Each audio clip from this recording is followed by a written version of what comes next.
What if one extremely narrow strip of water could bring the entire global economy to its knees? No warnings, no backup plan, just chaos. Welcome to The Thinking Economist.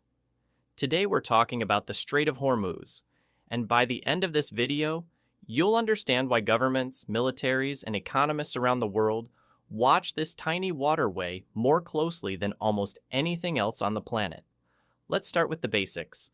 The Strait of Hormuz is a narrow stretch of water sitting between Iran to the north and Oman to the south. It connects the Persian Gulf to the Gulf of Oman, which then opens into the Arabian Sea and the Indian Ocean. It is, quite simply, the only exit route from one of the most oil-rich regions on Earth. There is no other way out.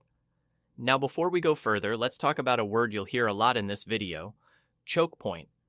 A choke point is a narrow passage that controls the flow of trade. Think of it like a doorway. If someone blocks that doorway, nothing gets through. And unlike a road or a river, you can't just build another one overnight. The Strait of Hormuz is the world's most critical maritime choke point, and the world has no real replacement for it. To understand why this strait matters so much today, we need to go back. Way back.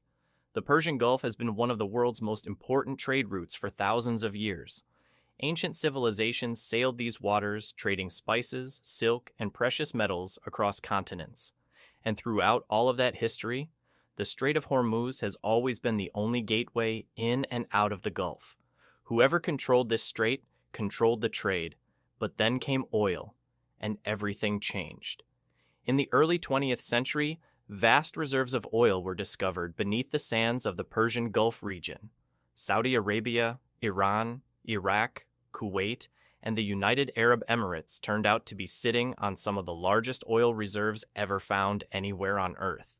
Almost overnight, this region became the most strategically important on the planet, and the Strait of Hormuz, already the only exit from the Gulf, became the gateway to the world's most valuable resource.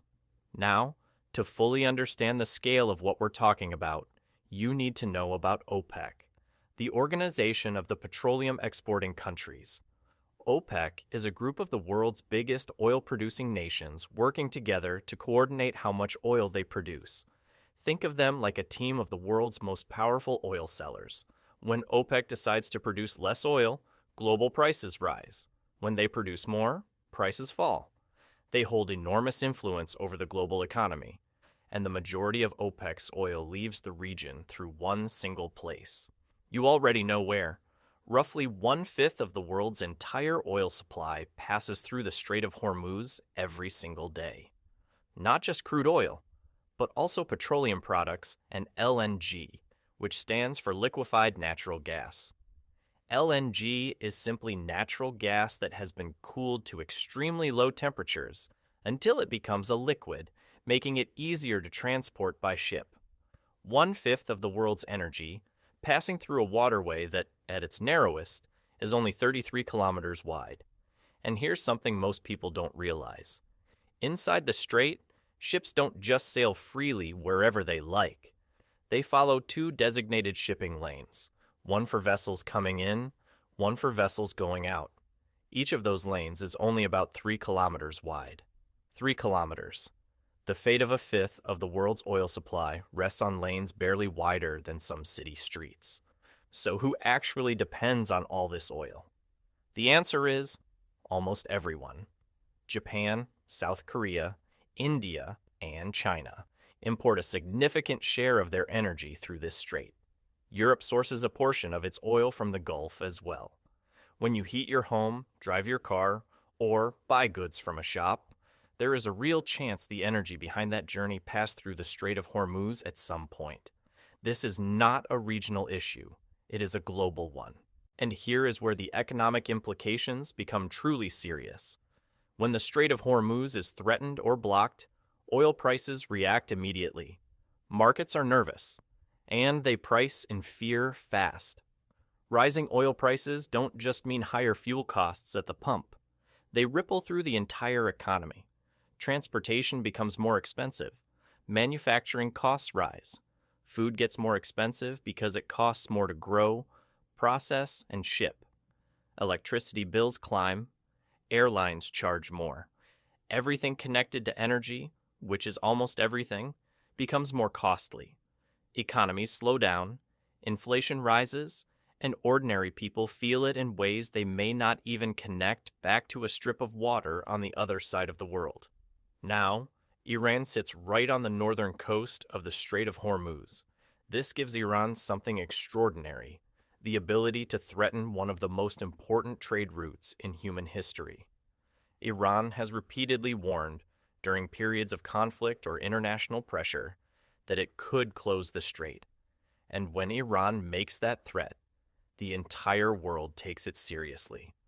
Oil markets react, governments respond, militaries mobilize. That is the kind of leverage that comes from geography alone. Not economic size, not military strength, but simply where you happen to be on the map. History has already shown us what happens when this region becomes a battleground. In the 1980s, during the Iran-Iraq War, both sides began attacking oil tankers sailing through the Persian Gulf. This became known as the Tanker War, and it was one of the first times the world witnessed a trade route being used as a weapon. Oil markets reacted sharply.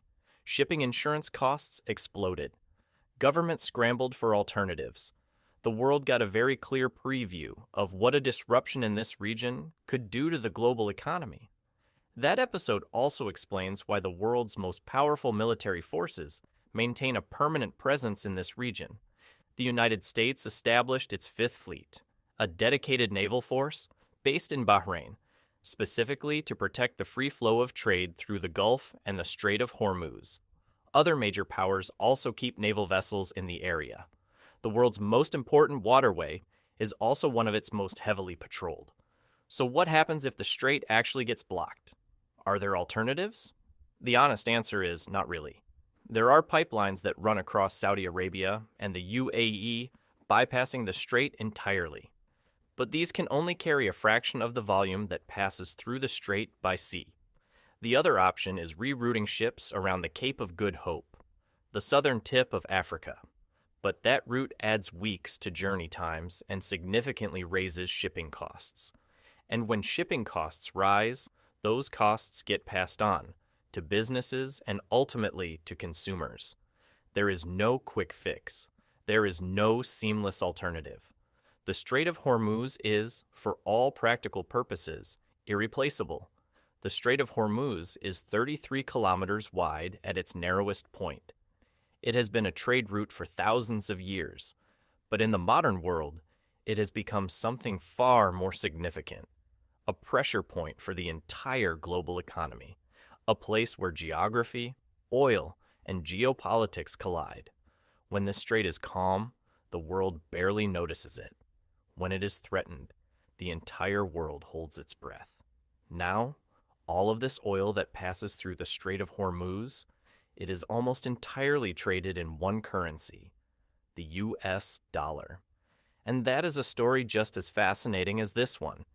If you want to understand why the dollar holds such extraordinary power over global oil markets, we have two videos you need to watch: Why the Entire World Depends on the US Dollar and The Hidden Deal That Powers the US Dollar, where we break down the petrodollar system that connects oil, the dollar, and global power in ways most people never learn about.